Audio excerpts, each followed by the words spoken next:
கர்த்தர் நல்லவர். நம்மில் பல பேர் சந்தோஷமாக இருக்கும்போது ஒரு பேச்சு பேசுவோம், கஷ்டம் வரும்போது ஒரு பேச்சு பேசுவோம். சந்தோஷமாக இருந்தால் அவருக்கு சோத்திரம் சொல்லுவோம், கஷ்டம் ஒரு வேலையில் என்னாண்டவர் இப்படி செஞ்சிட்டீங்க அப்படிம்போம்.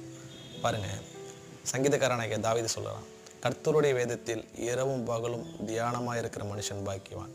பாருங்கள், சந்தோஷமாக இருக்கும்போது மட்டும் இல்லைங்க, கஷ்டம் வரும்போது கூட அவருடைய வேதத்தில் நம்ம பிரியமாக இருந்து தியானமாக இருக்கணும், தியானம் செஞ்சுட்டே இருக்கணும் அவருடைய வார்த்தையை. தியானம் அப்படின்னா அறிக்கை, முணுமுணுத்தல், சொல்லிக்கொண்டே இருப்பது. பாருங்கள், நம்ம சந்தோஷமாக இருக்கும்போது அவரை நம்ம துதிச்சிட்ருப்போம், கஷ்டம் வரும்போது சோர்ந்து போய் ஒரு இடத்துல உட்காந்துருப்போம். பாருங்கள், இல்லாதவளை குறித்து பேசாதீங்க, தோல்வியை குறித்து பேசாதீங்க, இனி அடைய போகிற வெற்றியை குறித்து பேசுங்க. சூழ்நிலையை பேசாதீங்க. உங்களுடைய அறிக்கை ஒருபோது நீங்கள் மாற்றவே கூடாது. கர்த்தர் எல்லாவற்றிலிருந்து எனக்கு விடுதலை கொடுப்பார், நான் முன்னேறுவேன், மேலே வருவேன், என்னுடைய சூழ்நிலைகள் மாறும் என்று நீங்கள் சொல்ல வேண்டும்.